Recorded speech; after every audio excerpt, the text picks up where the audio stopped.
camarógrafo en la pantalla. Buenas noches. Usted decía último capítulo de esta época electoral, cuando son exactamente las 16 de la noche, de acá de los estudios centrales de Canal 21, junto a Radio El Sembrador, las ondas radiales que nos están acompañando. ¿Qué va a pasar hoy día? Bueno, los candidatos que están presentes van a discutir de su cierre de campaña, también de lo que está pasando a nivel nacional. Nosotros vamos a ir a una pequeña pausa y regresamos ya con el debate.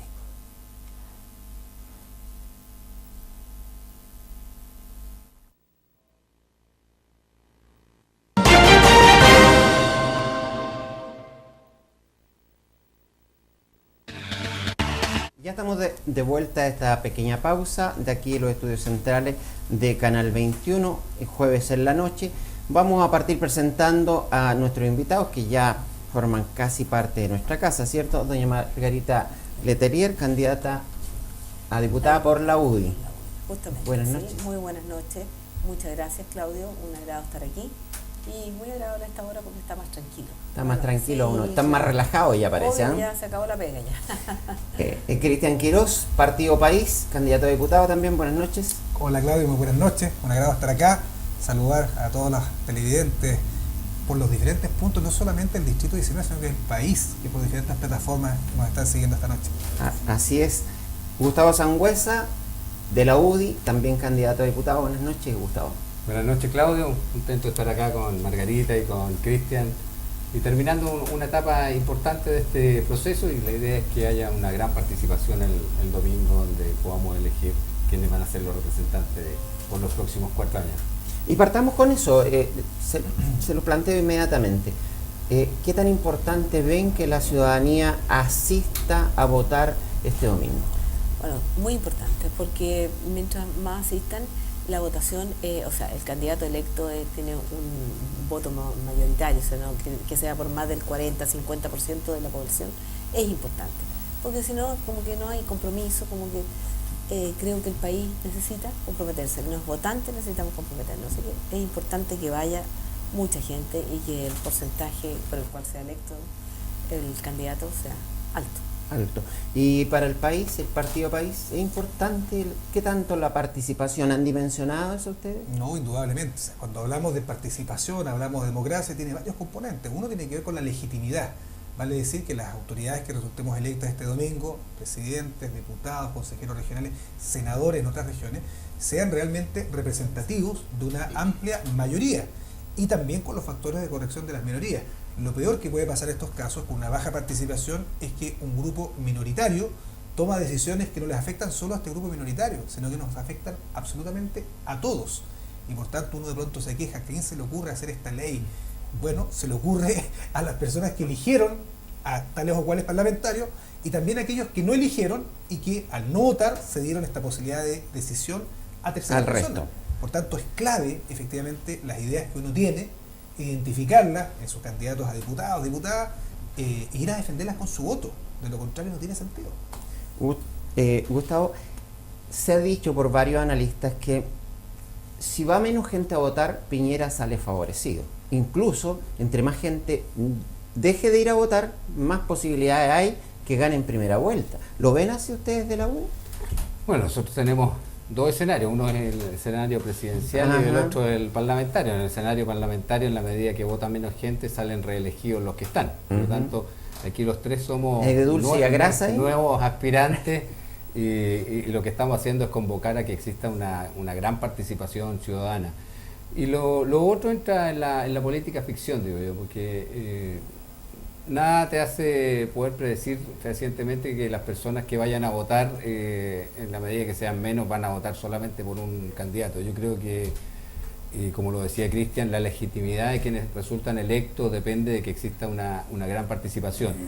La abstención genera un grado de incertidumbre en la gobernabilidad que va a existir hacia el futuro, y por otro lado también te genera que la gente se siente como con el derecho de poder reclamar, pero sin haber participado.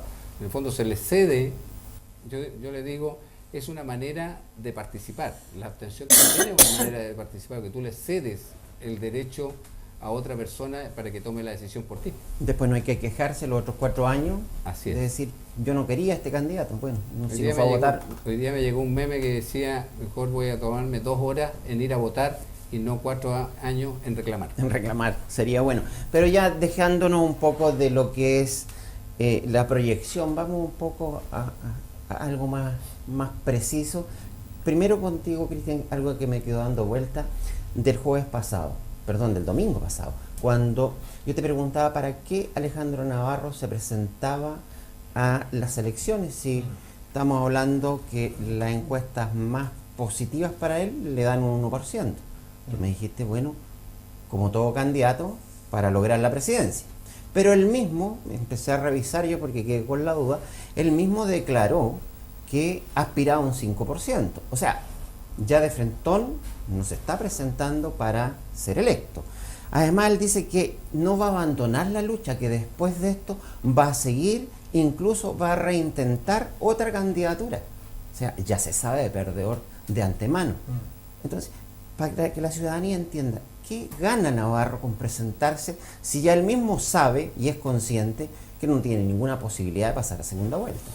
Yo creo que las elecciones no son solamente la lucha electoral, de obtener solamente votos, sino que es la instancia de debatir ideas, de proponer propuestas, valga la redundancia, que permitan a la ciudadanía decidir más allá de los 2 bloques tradicionales.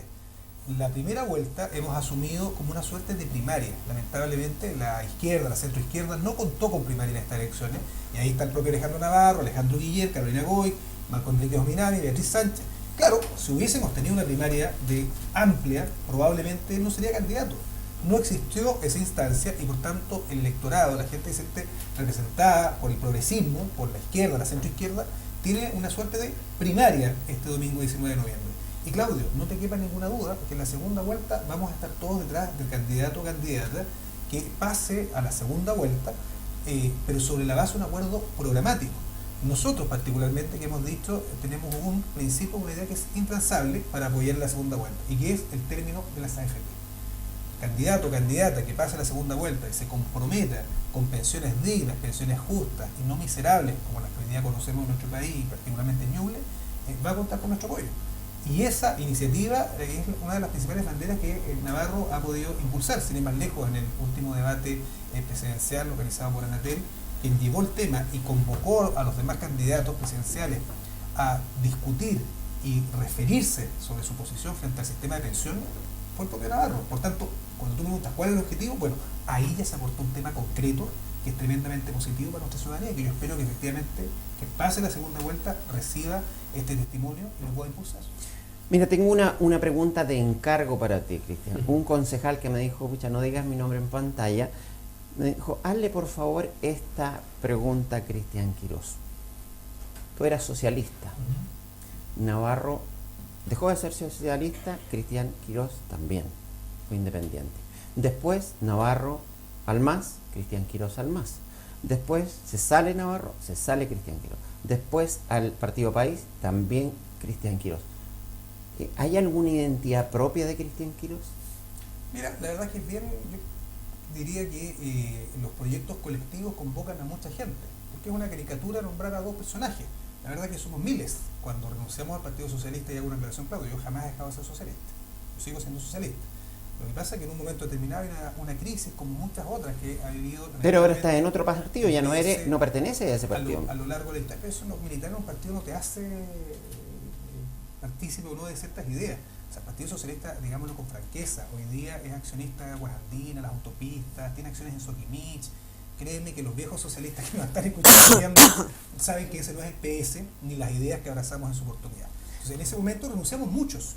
Jorge Arrate, Carlos Minami, Sergio Aguiló. Pero ninguno de ellos ha dado esta vuelta juntos. Muchos de ellos, pero es mejor juntos que separados, pues Claudio. Lo que estamos construyendo es una plataforma colectiva en donde hoy día, particularmente en el Partido País, hemos recibido la incorporación de militantes socialistas, PPD, demócrata cristiano, radicales, del MAS, es decir, es una nueva colectividad que está ofreciendo una propuesta programática, política, diferente a lo que, de partida, Claudio, lo digo tajante, en el Partido País no tenemos ningún parlamentario imputado, procesado o formalizado.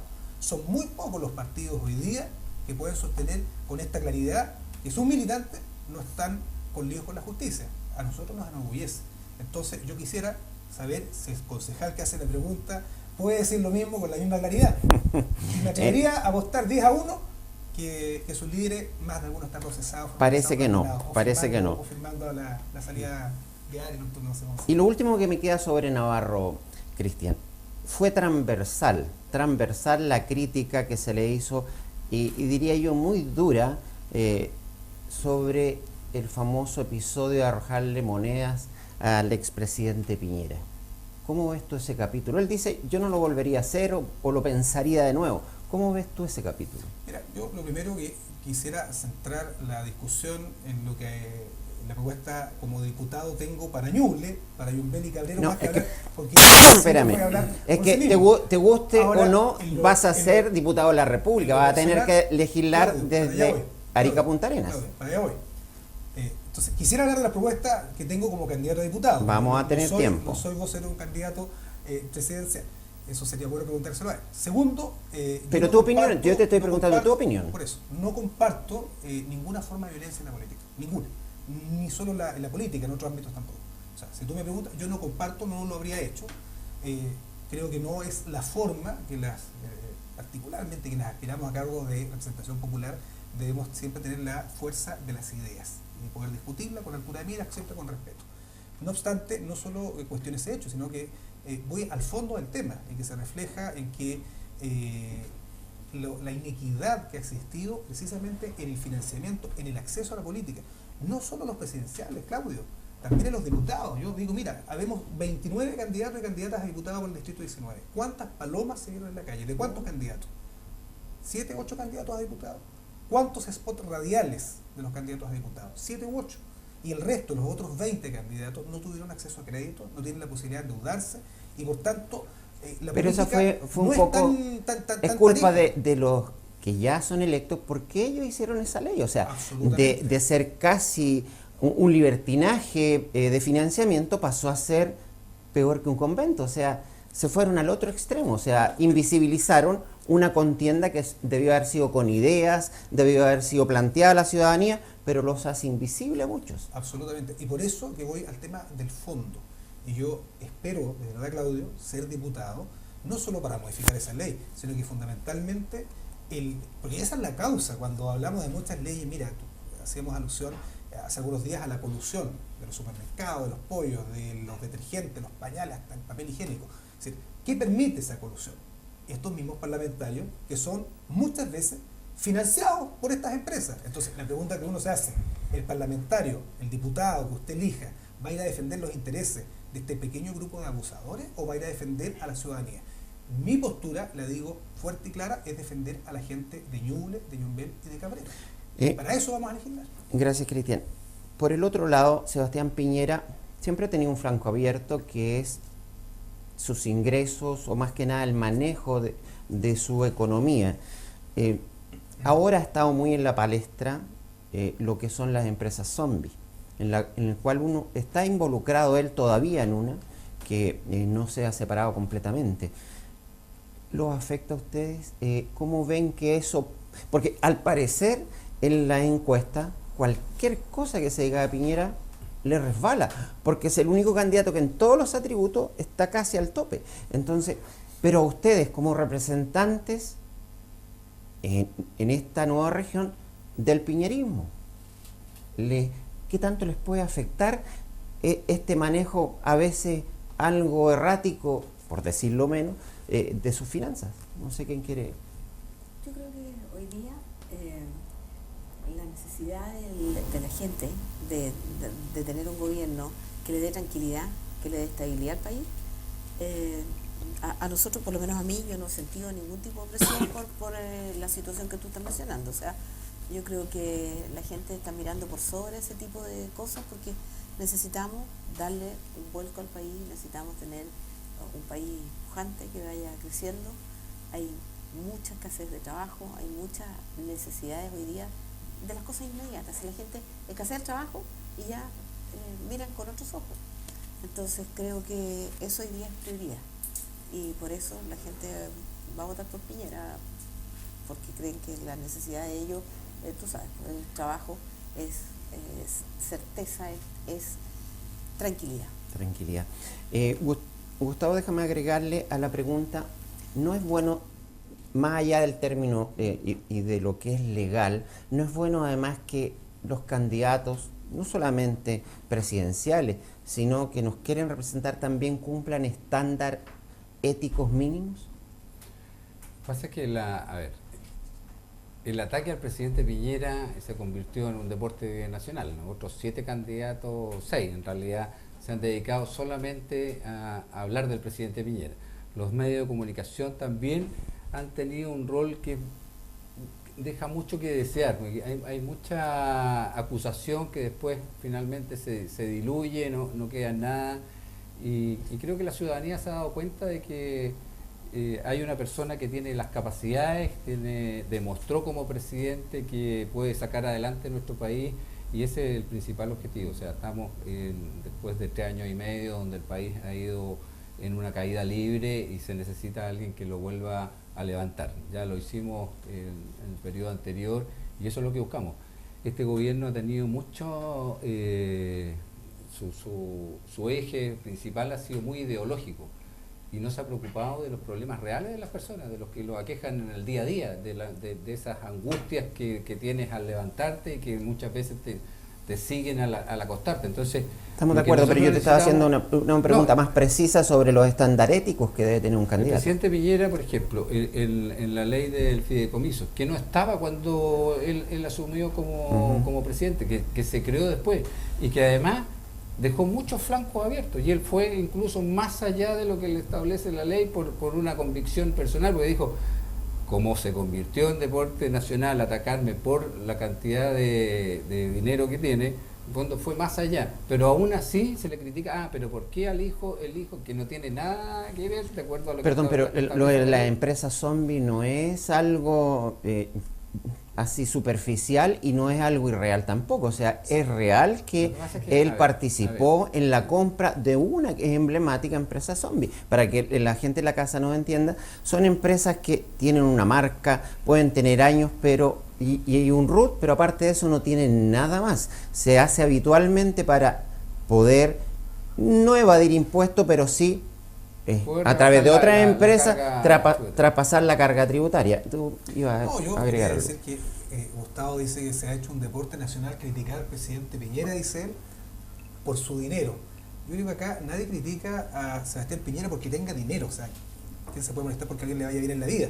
El tema es el fondo de la pregunta tuya, Claudio, que es la forma en cual se hace dinero. Los narcotraficantes también ganan mucho dinero, quienes hacen la trata de personas también ganan dinero, quienes venden armas ganan dinero, quienes participan en empresas zombies ganan dinero, quienes usan información privilegiada ganan dinero, quienes estafan, los bancos como el Banco de Talca, ganan dinero. Entonces el estándar ético es clave, porque no se trata de tener dinero o no. Sí, de hecho, hay políticos, Gustavo, que hay algunos políticos que tratan de pasar un accidente de un paseo como un accidente laboral también, y que hoy día son candidatos presidenciales y te representa a ti. Yo creo que eso es mucho más feo, tratar de engañar al sistema, un honorable que se llama en nuestro país. Entonces no empecemos a criticar y a ver el otro. Cuando tenemos un abanderado como Alejandro Navarro que hizo un tongo a nivel nacional y además tratando de engañar al sistema para poder obtener el pago de una licencia médica. Entonces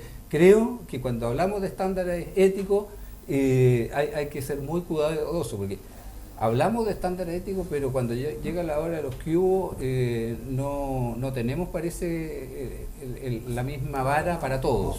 Medimos distinto. Sin duda, la vara no puede ser la misma porque es incomparable el resultado del famoso accidente al lado de todo el prontuario del que estamos hablando. Es decir, por eso me refiero a estándar ético. O sea, si vamos a hablar de cantidades de dinero, claro, no son comparables, pero no podemos desmentir que Alejandro Navarro tiene varias demandas pendientes por hipotecas no pagadas, créditos que están impagos. No es tampoco que financieramente no tenga ningún papel manchado. No podemos comparar los niveles de dinero, pero los hechos están. De acuerdo. Estamos hablando de Además, que ¿quién establece? Que eso es lo del fondo, o sea, no es quién tiene ético? más dinero o menos dinero, estamos hablando de estándares éticos. A eso no tiene que ver con la cantidad de dinero, tiene que ver con la forma como en la cual se ha construido esta fortuna. Hay libros hoy día de periodistas prestigiosos que narran, para hacerlo con objetividad, cómo se fue forjando la fortuna de muchas de estas personas, que no tiene que ver precisamente ni con emprendimiento, ni con innovación, ni con honestidad precisamente. Ahora, el tema de fondo es que acá yo quisiera que a todo el mundo le fuera bien, y ojalá que toda la gente tuviera ingresos altos, y a los empresarios, pequeños emprendedores, los medianos empresarios, grandes empresarios, les fuera muy bien. Pero eso tiene que ser regulado con un estándar, insisto, ético, que no signifique saltarse las reglas del Estado y ni siquiera las reglas del propio mercado, porque hay empresarios que efectivamente se ven afectados frente a este tipo de prácticas, en donde claramente el pez más gordo absorbe finalmente al pez más chico. Mira, antes de irnos ya al plano más local, vamos a volver después otra vez al nacional, pero estuve revisando la prensa, estuve buscando un hecho parecido, como el que hablábamos recién de las monedas, en la política republicana de nuestro país. ¿Y sabes cuál fue el último? Cuando la diputada Lasso toma un cenicero en la Cámara de Diputados y se lo tira a otro diputado de la Democracia Cristiana el año 72. No había pasado algo así hasta la fecha. Y si vamos sumando, por ejemplo, ahora a Fulvio Rossi, es atacado, es apuñalado, parece que fue algo más leve, pero el diputado Gutiérrez, comunista, dice, revisen la tesis del autoatentado. Hay un nivel de agresividad, un nivel de virulencia en este minuto, quizás no en lo local de ustedes, no, claro, pero sí de sus representantes a la presidencia o de los cabezas de partido, que no se había visto, pero, por lo menos de la vuelta a democracia hasta ahora, nunca. Yo recuerdo, Claudio, recuerdo un episodio matonesco del diputado Iván Moreira en su época en contra del diputado Jorge Chauson, que los amarrea, que lo golpea los amarreó, sí. Y golpes en la Cámara. Yo vuelvo a decir lo que decía un rato, y qué bueno que en Ñuble tengamos un clima de respeto y de tolerancia, y yo espero que esto lo podamos promover y proyectar al resto del país. O sea, ni en la política, ni en los estadios, ni en la familia, ni en el pololeo, no puede haber violencia. Y menos aún de los líderes, que son un espejo, un reflejo. O sea, si se resuelven a golpes los problemas, los conflictos en la Cámara de Diputados, en el Senado, los candidatos presidenciales, ¿qué queda para la resolución de conflictos en el colegio, en la familia? Entonces, también tiene que ver con cómo elevamos el estándar y vamos legitimando la actividad pública. Yo, por lo menos, insisto, rechazo toda forma, toda expresión de violencia. ¿Pero ustedes creen que está demasiado violenta en este minuto la política, que la han llevado a un extremo peligroso que pudiésemos avanzar? Si no todos rechazamos en forma unánime, me refiero a los candidatos, a los medios de comunicación, estos actos de violencia después nos van a dejar de sorprender, vamos a perder la capacidad de asombro, ¿no? Nosotros conocimos la violencia política muy fuerte en el atentado de Jaime Guzmán, que le costó la vida, y eso te va marcando y te va haciendo que tienes que estar proclive al entendimiento.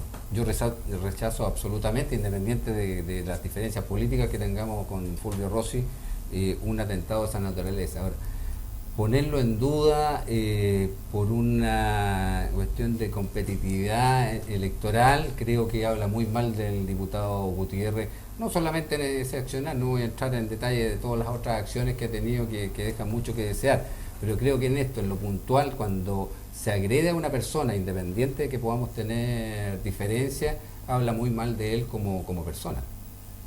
Señora Margarita, para cerrar este punto. Yo pienso que hoy día la ética hoy día existe bastante poco hoy día. La gente está muy olvidada de lo que significa. O sea, a mí me sorprende, yo primera vez que voy en política, nunca había participado en una campaña ni nada, y siento que digo, ¿de qué estamos hablando? Si se pone un límite para la paloma y hay candidatos que se pasaron, pero con creces, en ese límite, que pusieron en todos sectores que estaban prohibidos, pusieron paloma, y entonces digo yo, ¿a dónde está la ética? Porque también es ética, también es un problema de ética.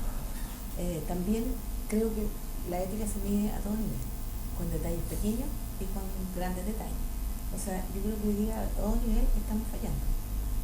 No sé qué está pasando, porque hoy día no tenemos, a lo mejor se perdió la ética. Yo siento que está muy perdida. ¿Ah? Siento que también no hay exigencia para los candidatos. Creo que un candidato a diputado tendría que hacerse un test de droga, tendría que hacer otro tipo de test, quizás para una pega. Perdona, yo creo que deben haber, porque hoy día estamos en un país que hay droga y que hay gente que... O sea, su candidato podría ser Kast. Yo estoy hablando de otra cosa. No le digo por los test de droga. No, pero no tenía idea. Sí. No, que yo siento que tenemos la obligación de hacer un test de droga y para transparentar el sistema nomás, nada más. Y nosotros lo prometimos en la radio. Hay que cumplirlo. Así que hay que cumplirlo. Entonces, creo que es lógico. Oye, tú para contratar a una pega a cualquier persona, le pides un asunto psicológico, tú para contratar gente de donde sea, tú lo sometes a pruebas, le exiges ciertas normas y que cumpla ciertas obligaciones, o cierto que tenga un título, que sea cuarto medio, etcétera, etcétera. Entonces, creo yo que estamos muy en lote de eso. Yo creo que hay que poner ciertos normas y requisitos básicos. Si llegan al Congreso podrán influir en eso.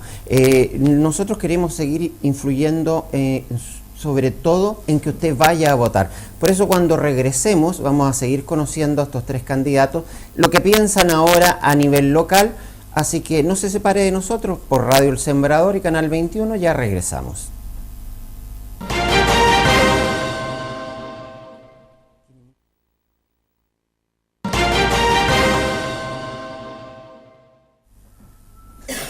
Por Radio El Sembrador y por la señal de Canal 21, al aire, Canal 41, en Claro TV y en todas las plataformas digitales, estamos transmitiendo en vivo y en directo, usted decide.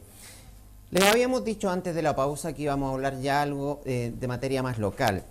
Y los quiero llevar a un punto que se está haciendo cada vez más sensible, no solamente en la comuna de Chillán, sino que en varias aledañas, que es sobre los inmigrantes.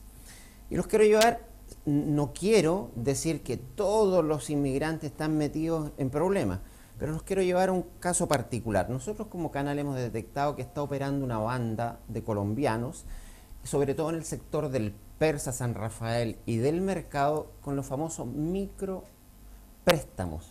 Préstamos de 30, 40 mil pesos, y que cuando no se les paga actúan de una forma que no conocíamos acá, de una violencia extrema. ¿Creen que abrimos las puertas muy rápido, que llegamos y dejamos de entrar a cualquiera? No sé quién quiere partir tomando la palabra. Yo creo que sí, yo creo que hay que ser cauto, porque además de que se está produciendo una saturación un poco de gente en este país, que a los chilenos hoy día hay muchas cosas que están al debe. Imagínate si además entra gente de afuera. Tenemos el sistema de salud, se va a colapsar. Y tampoco se le está poniendo ningún tipo de... No se investiga mayormente. Cualquier persona que quiera entrar a este país entra. Yo creo que en todas partes ponen algún tipo de requisito. O sea, yo creo que... O sea, si un chileno quiere ir a Estados Unidos, ya no es tan simple, tú tienes que demostrar algo. Acá no crees.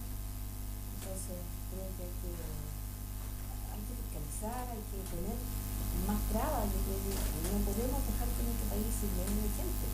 ¿Ustedes están de acuerdo con esa posición de la señora Margarita? A ver, estamos viviendo un mundo globalizado, en donde el tránsito de personas de diferentes nacionalidades, de un país, de un territorio a otro, es pan de cada día. Chile, y Chillán en particular, cada día va a ser más cosmopolita.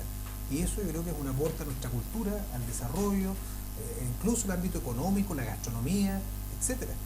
Chillán es una ciudad de inmigrantes. ¿Quién pudiese dudar hoy día el aporte de los palestinos, de los libaneses, de los sirios, de los españoles, de los italianos, que en diferentes épocas llegaron con una mano por delante y otra mano por detrás, y que hoy día son prósperas familias? Perdón, dejemos entonces claro, sí, para que no se me malentienda, la gran mayoría del inmigrante que está llegando ha venido a aportar.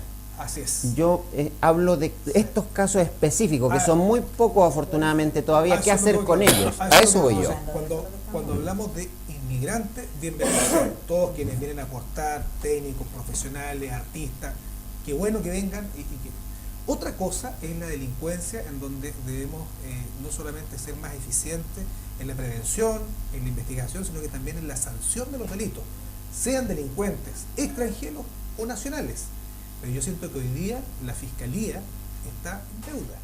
La Fiscalía tiene un índice de productividad, si lo podemos así denominar, para aclarar delitos que luego sean sancionados por la justicia, realmente bajo. Por tanto, lo que necesitamos acá, que no lo singularizaría, y entiendo el fondo de la pregunta, Claudio, en los inmigrantes, sino más bien en los hechos delictivos a los cuales debemos adelantarnos, sean estos de la procedencia o la nacionalidad que sea. Ah, no, por supuesto, pero yo me refiero, ¿qué pasa con ese inmigrante que ha llegado con prontuario? Es que ahí yo creo que hace falta yo creo que hay que echarle una actualización a la ley migratoria. Los chilenos, cuando tienen que ir a otros países, les toca muchas veces enfrentarse a bastantes requisitos para poder entrar incluso como turista. Los países se reservan el derecho de aceptarte o no. Hay gente que ha ido por agencias de turismo y igual no los reciben en otros países porque tienen una ley definida, y son países europeos que tienen todas las facilidades para que haya una migración entre ellos.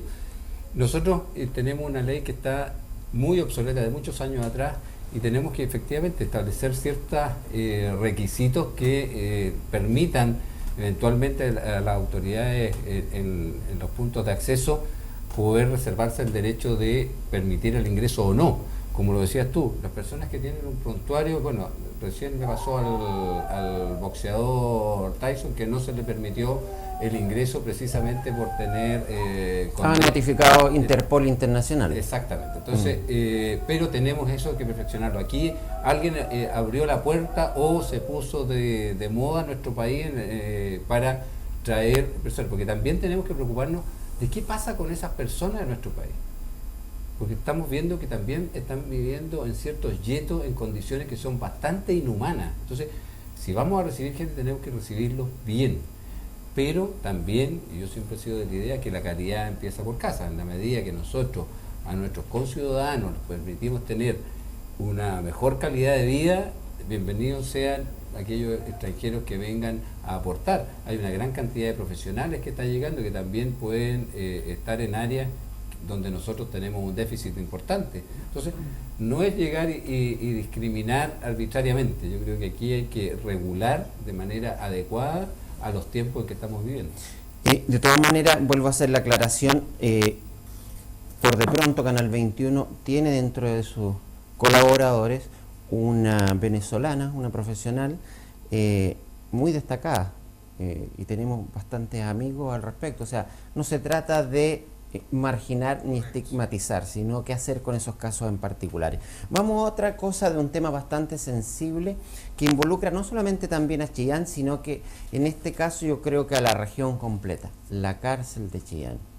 El nivel de hacinamiento que hay ahí es realmente atroz. No sé si han tenido la posibilidad de ir en el último tiempo. Nosotros hicimos un par de notas allá que el alcaide nos convidó. Y es increíble, o sea, celdas que están para 8 personas, fueron diseñadas para 8, hay 16 hasta 22 personas durmiendo en esas celdas.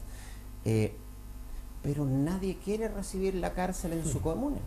O sea, Chillán Viejo puso el grito en el cielo, todos se pararon, no queremos la cárcel acá. Se habló de San Nicolás, lo mismo. Pero no puede seguir ahí la cárcel. De partida, no tiene dónde crecer, está atrapada ahí.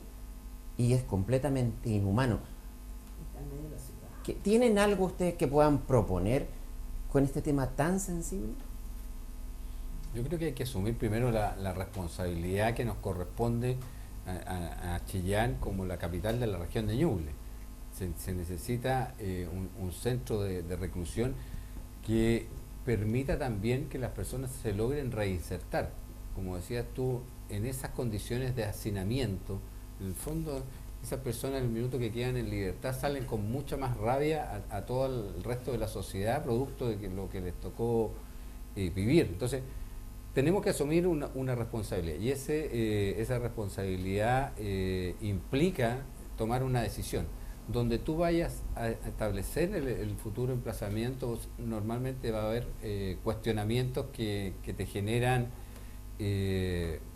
poner en duda nuevamente el emplazamiento. Se ha hablado de mucho, ahora se volvió a tomar el tema de acá cercano en Coyihuay, donde sí. estamos absolutamente de acuerdo que desde mi punto de vista no es el lugar más adecuado para instalarla.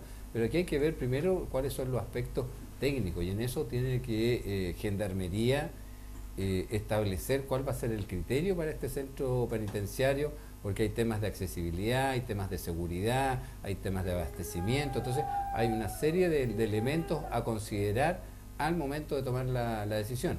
Y además tiene que existir la voluntad de los 21 alcaldes de tener disponibles ciertos sectores dentro de su comuna. Si finalmente hay cosas que son necesarias para la sociedad, pero que ninguno de repente las quiere cerca.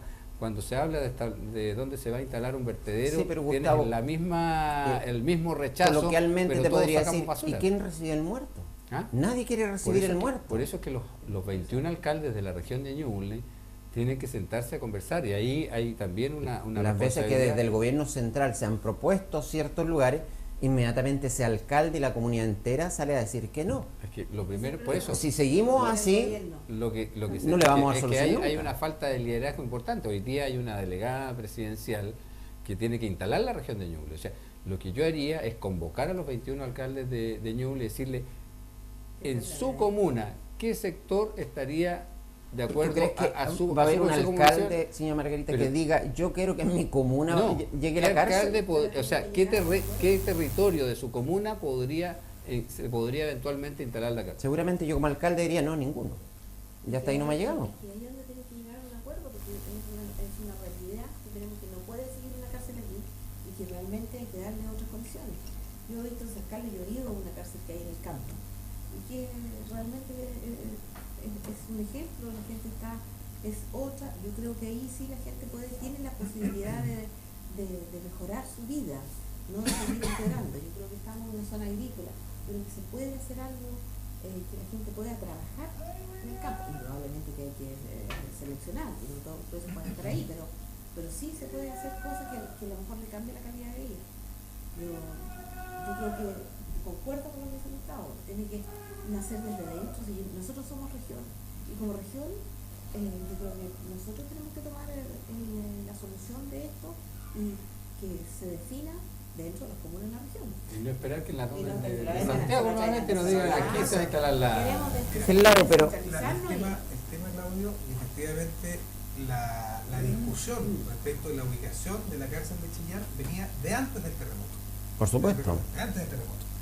Y el 2010, producto del terremoto y la fuga de reos y todo lo que eso significó, se revive, se reflota toda la necesidad, y han pasado 2 gobiernos. Y yo creo que para hacer torta hay que quebrar huevos. ¿Qué significa eso? Que hay que tomar decisiones que de pronto tienen costo político, pero hay que tomarlas. Pero que no va a asumir, porque pensando sigue en la el problema. elección siguiente, sino que pensando precisamente en el beneficio. Lo claro es que no podemos tener una cárcel en el centro de la ciudad de Chillán, a escasos metros de un policlínico, de un colegio, de vivienda, de comercio, etcétera. Tú ya ves lo peligroso que fue cuando se escaparon los reos, todo lo que pasó. Está prácticamente en el centro de la ciudad. ¿Qué necesitamos Pero insisto, hoy día? perdón, en lo inhumano, en las condiciones inhumanas en que se encuentran Hoy ellos. día esa cárcel no permite la rehabilitación. No, No bajo permite ningún el punto de desarrollo, vista. Y no solamente denigra y afecta a los reclusos, sino que al propio personal de gendarmería y también a los familiares que no están en condiciones de poder visitar a los reos que están bajo esa condición. Pero mira, te quiero agregar, Tiene que ver con su proceso también mira, de reinserción. es tan delicado esto que ahora, este lunes recién pasado, un mayor y un cabo fueron agredidos con un palo por reos y quedaron bastante mal. No tienen espacio para nada. Están hacinados hasta los mismos gendarmes. O sea, Claro, por eso digo. ¿y por qué nadie le pone el cascabel al gato? Porque yo coincido que aquí ha existido una falta de liderazgo para tomar decisiones. Quienes gobiernan deben tomar decisiones a nivel nacional. O sea, aquí ha habido ministros de justicia y que cada uno la papelita caliente la va soltando. Perdón, pero yo he leído los programas de gobierno de todos los candidatos. No se te olvide una cosa, este es un problema y no nacional. se dice nada de esto. El hacinamiento en las cárceles en Chile es un problema nacional. No hay ninguna cárcel que efectivamente tenga la cantidad de reclusos que tiene que tener. Pero Gustavo, mira, doblan la población. Somos el país de Latinoamérica que más encarcelados tenemos. Pese a esa realidad, ninguno de sus presidenciables dice nada al respecto en sus programas de gobierno. O sea, ¿son insensibles al tema o qué? ¿Qué hacemos con esta gente? Este mayor lleva más de 30 años de servicio, quedó en muy malas condiciones y el cabo que lo acompañaba también. ¿En qué condiciones lo estamos haciendo trabajar? O sea, yo veo que a nivel central como que no les importa, no son sensibles al hecho. Insisto, que es un tema de falta de liderazgo y de capacidad de tomar decisiones, que no se puede seguir postergando. O sea, aquí hay que decidirlo y tendremos que ver, los llamados a verlo, más particularmente el ministro de Justicia del gobierno, en orden a determinar técnicamente cuál es el lugar más apropiado, porque convengamos, nadie quiere tener la cárcel en su barrio, en su Es lo que yo te decía. Pero en alguna parte tiene que estar. En alguna parte tiene que estar donde se disminuyen los riesgos, donde los costos del entorno obviamente no deben existir. Ojalá comunidades asentadas en ese lugar que tengan los accesos expeditos para cuando se les son trasladados a tribunales, para que sus familias puedan acceder y tener las condiciones de seguridad para el personal y para los reclusos. Ahora, esto no se puede seguir. Ahora, quiero agregar otro elemento, porque esta cárcel de Chillán tiene reos rematados de diferentes puntos del país, y por tanto malamente hablamos de la cárcel de Chillán cuando en realidad tiene reclusos presos de diferentes puntos. Entonces bien pudiese estar también en otra comuna. Ahora ahí las familias nos dicen, pero ¿cómo voy a ir a ver yo a mi familiar que está detenido? Y ese elemento tiene que ver con el proceso también de rehabilitación. Y yo sí creo que la rehabilitación es posible, Claudio, en muchos casos es posible, pero no bajo estas condiciones. Pero no bajo estas condiciones que solamente embrutece, y es una escuela se hacen posgrados de delito bajo estas condiciones, y además es inhumano para los trabajadores, para los gendarmes, están expuestos, como bien lo señala. Entonces se genera un microclima de violencia, de resentimiento, que no es bueno para nadie, ni para los reos, ni para los gendarmes, ni para las familias. ¿Qué puede hacer? Le damos la bienvenida a Gina, que nos acompaña noches. También esta noche. Corriendo, disculpen la hora, pero estábamos con cierres. No hay problema, ya estamos acá. Estamos hablando sobre la realidad carcelaria específicamente acá de Chillán, que ninguno de sus candidatos a presidente lo tiene en su programa de gobierno, o sea, no veo mayor sensibilidad al respecto. Pero, ¿qué tiene que hacer, Gina, un joven a veces de muy temprana edad, que por piratear CD, DVD, está en una misma celda, ni siquiera en la misma cárcel, en una misma celda con un preso rematado, con un preso, con un violador? ¿Qué tiene que hacer ahí? O sea, como dices tú, los estamos mandando a la universidad con eso. Así es, muchas veces todos sabemos que van más a aprender es que eso no es rehabilitación, eso es sanción. Y yo creo que ahí la mirada justamente como Estado ha fallado en la etapa de la criminalidad, porque en el círculo de la criminalidad, porque en definitiva nosotros solamente estamos atacando una etapa que es la de la sanción, pero no estamos ni preveniendo ni rehabilitando. Entonces, en definitiva, las cárceles hoy día, ¿qué son? Como dices tú, una escuela de aprendizaje y no más que eso. Entonces, desde ahí también falta una mirada de cómo hacer también las políticas públicas en relación a ese tema. Entonces ahí yo creo que efectivamente están todos expuestos, como también bien lo señalaba Cristian. Hay por un patio, por ejemplo, de reos, ¿cuántos gendarmes hay? Uno, en el caso, yo conozco más la realidad del Manzano, porque como estudié allá me tocaba mucho ir a ver casos puntuales del Manzano, y es terrible, hay un gendarme por 200 reos, por 200 internos en cada patio. Entonces, imagínate en un motín. De hecho, había en una ocasión estábamos adentro y nos tocó un motín y tuvieron que meternos a un espacio ahí especial y esperar que se calmara todo. Pero imagínate, o sea, a lo que se expone incluso también un profesional.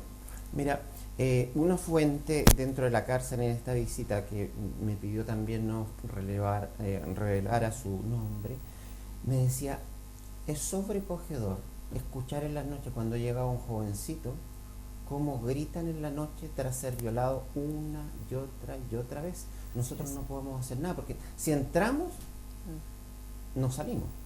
Lo único que tenemos que hacer, subimos la radio, nos ponemos a leer, no podemos hacer nada. O sea, una persona que cae ahí, un joven, no estamos destinando a nada. O sea, le cerramos las puertas del futuro prácticamente para siempre. Fíjate que a mí dentro del proceso carcelario me ha tocado también vivir harto y conocer también un poco la realidad, y aprovecho también las cámaras para felicitar la labor que ha ido haciendo el mundo evangélico. Fíjate que ha estado mucho más presente incluso que el Estado en la etapa, como hablábamos, de la rehabilitación. Yo creo que el mundo evangélico en eso ha tenido un rol sumamente importante y que le ha faltado reconocimiento también de parte del Estado también, en ayudar a fortalecer un poco esa gestión, porque hay mucha gente que logra efectivamente salir con un camino de rehabilitación y ojo que no solamente termina ahí, porque ellos también se hacen cargo después de buscarle dónde poder trabajar, buscar después incluso dónde poder vivir y sacarlos del círculo de la criminalidad, porque en definitiva, si un cabro joven, como bien tú decías, o una persona cualquiera que delinque habitualmente, tampoco es muchas veces porque quiera nomás, y en definitiva también hay y no es por tener una mirada permisiva sobre el tema, sino que muchas veces sus condiciones de su entorno tampoco le permiten llegar, ¿cierto?, a hacer una vía como cualquiera de nosotros. Entonces también ahí hay un tema de oportunidades, también como la sociedad le otorga oportunidades también a estas personas para que puedan reinsertarse. Yo creo que también nosotros somos un poco prejuiciosos al respecto. Cuando sabemos y vemos que hay antecedentes de por medio, ninguno tampoco está muy dispuesto a tender una mano. Entonces por eso yo reitero y le hago un reconocimiento acá también al mundo evangélico de cómo ha ido dando esa oportunidad. Es un trabajo muy bonito lo que ellos realizan, y de verdad que me saco el sombrero.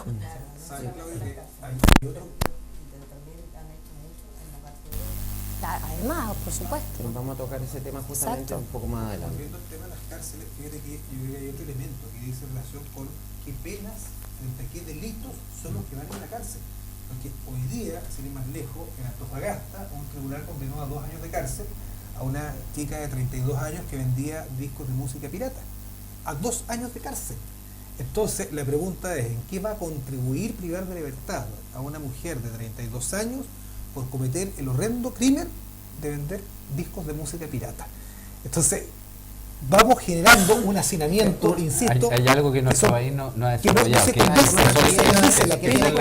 que son las penas alternativas. Si tú puedes pagar la condena que hay en otros países, trabajos comunitarios, hay otros servir a la comunidad de alguna forma. Lo que pasa es que igual, que mucho imputado que está ahí pasa un periodo en que no tiene condena, pero está investigación. Y ahora no hay en esta cárcel.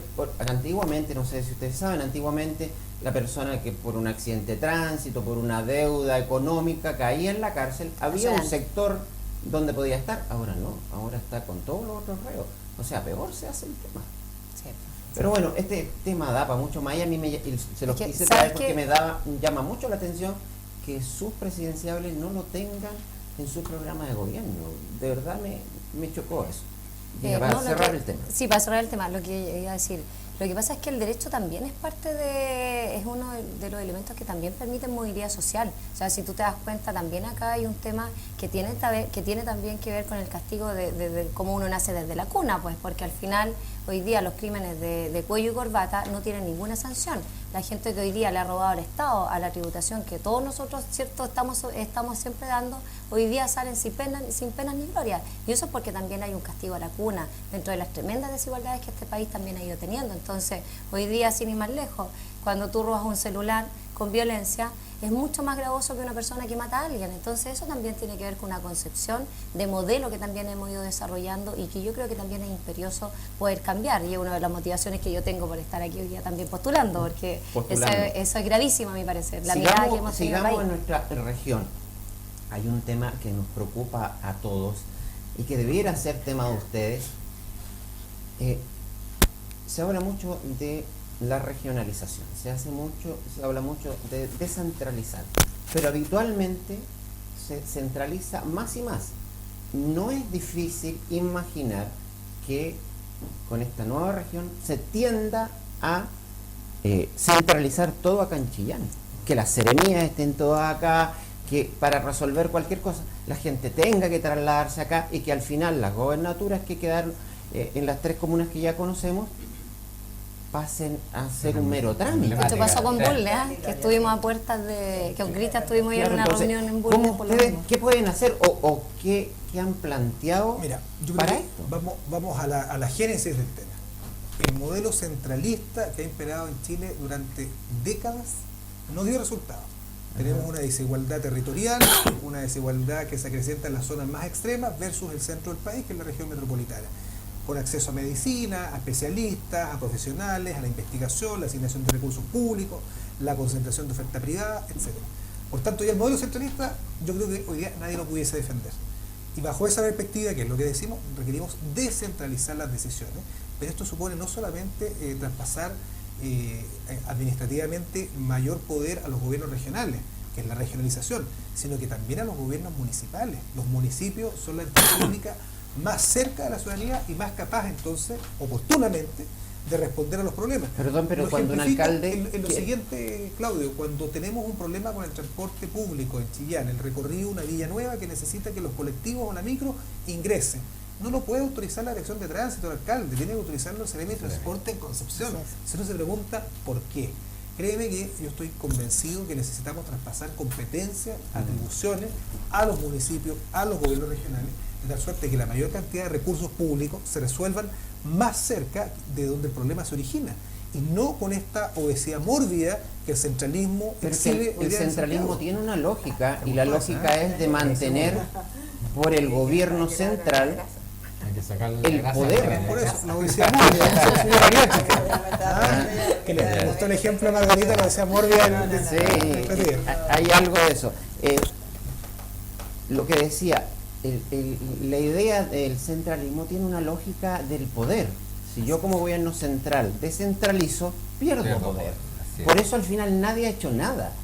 Porque Es difícil soltar el mango de sartén. muchos dicen, por ejemplo, pero como nosotros en muchas, tenemos... como en muchas de las candidaturas anteriores, elecciones anteriores, que todos decían, los candidatos, primero que voy a hacer, voy a derogar el impuesto específico a las ofensivas.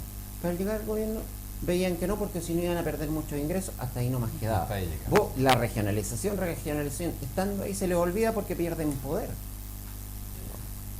Nosotros tenemos una oportunidad con la creación de la región de Ñuble, pero no tenemos que repetir el mismo modelo. Y tú tocaste el tema de las seremías, cómo nosotros vamos a lograr instalar un gobierno que sea dentro de la región de Ñuble descentralizado. Y eso tenemos que trabajarlo entre todos, porque hoy día no hay el acceso, o no se ha permitido que ingresen nuevos actores a la instalación de la región, que en el fondo va a establecer cuáles son las bases de la nueva región. Después del 5 de septiembre del 2018 esto ya va a empezar a funcionar, y después cambiar eso va a ser muy difícil. La oportunidad es ahora, y es ahora donde se necesita una participación activa. Te reitero, los 21 alcaldes de Ñuble debieran ser parte de la instalación de la nueva región. Pero no lo están haciendo. No lo están haciendo, no están siendo convocados, no están siendo invitados. Entonces, ahí ya tenemos un problema. Ya tenemos un problema en la partida. Y eso hay que corregirlo ahora. Si es ahora, después que ya se establezca. Pero para eso necesitamos estén voluntad política. Exactamente. Ahora, junto con la descentralización, o sea, para esta descentralización necesitamos también, y que algo que también es el cartel de los cuatro gobiernos, es la administración en la región, donde las grandes empresas también es un tema que está pendiente, y en cada elección... Y eso tenés que sumarle tú también las compensaciones que debieran haber a las regiones. Por ejemplo, las regiones que tienen vertedero y que reciben y que pueden recibir residuos de todo, también debieran ser compensadas. O en la que recibe una cárcel, ya que estábamos hablando de eso. ¿Ven? O sea, tiene elementos que Se podrían hacer. en sentido Pero positivo. La delegada presidencial estuvo, no sé si sigue todavía en el MAS o también se fue al país. No, tenía PPD. Lorena. De otra vuelta. Una vuelta contraria, perdón. Nadie quiere a los socialistas. Parece No. que ahí está el programa. No, Gina, no. Yo amo mi partido. ¿Crees tú que está siendo muy individualista, que le faltan herramientas, que hay una decisión del gobierno central de que lo haga de esa forma, de no incluir a la comunidad toda en esto? Es que yo creo que es un tema conceptual, es el mecanismo. De hecho, el cargo es de delegada presidencial. Sí, correcto. Vale decir, no lo circunscribo a ella como persona, sino que al cargo no representa a la comunidad ñuble. No, pero ella podría convocar, a eso voy yo. De designación de Santiago, y responde a directrices que son señaladas por el gobierno de turno desde Santiago. Ahora, yo estoy más esperanzado en los consejeros regionales y consejeras regionales que sean electas este domingo, ampliamente, como también de los diputados y diputadas que seamos electos este domingo. Porque lo decía hoy día, no vamos a esperar al 11 de marzo a asumir para empezar a trabajar por la integración de la región. El día lunes vamos a tener que estar convocándonos a ponernos a disposición. Pero podrán influir si ella u otra que venga después con el nuevo gobierno no quiere.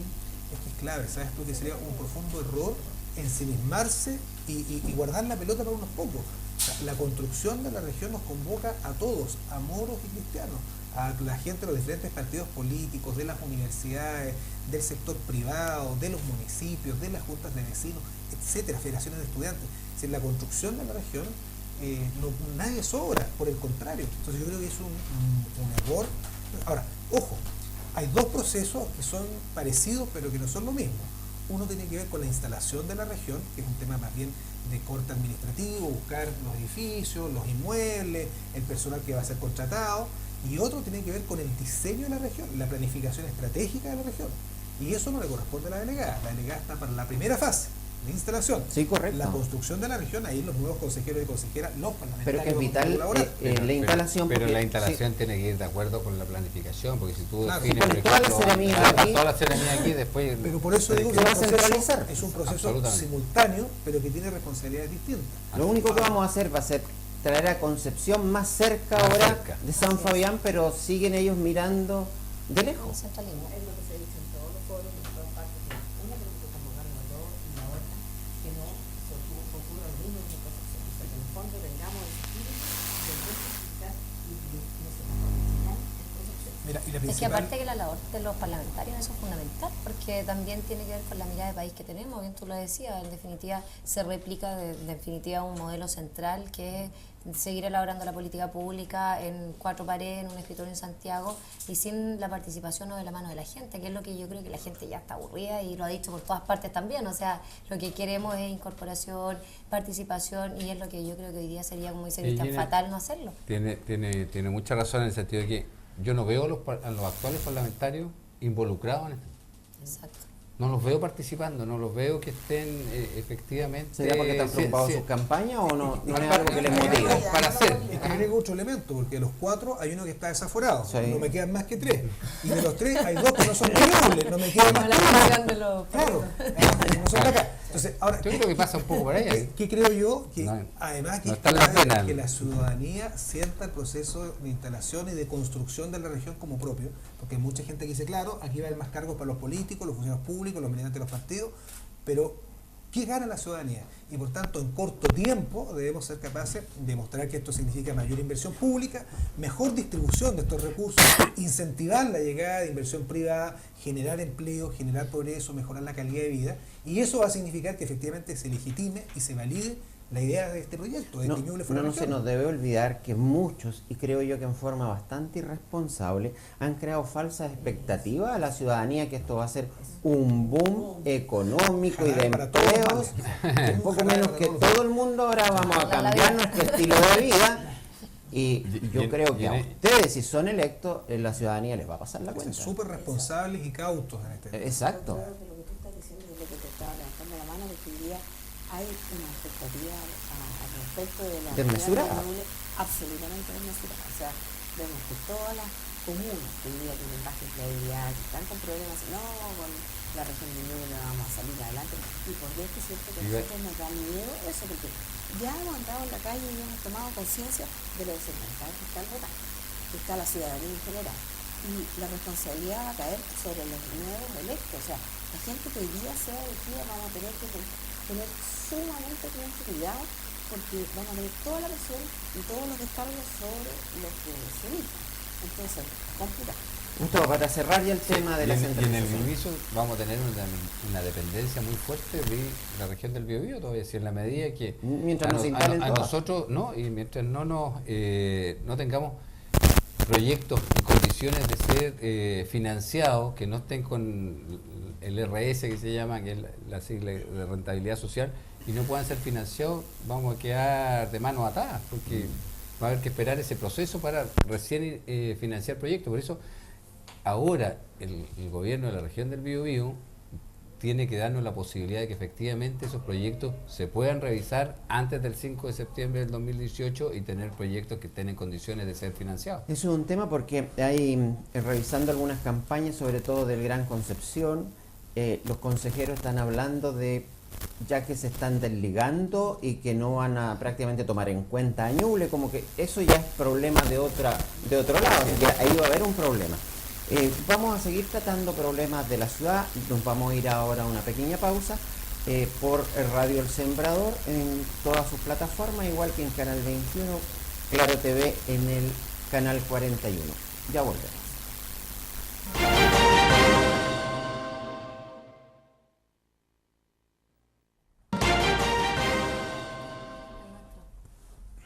Bien, ya estamos de regreso por Radio El Sembrador y Canal 21 en todas sus plataformas.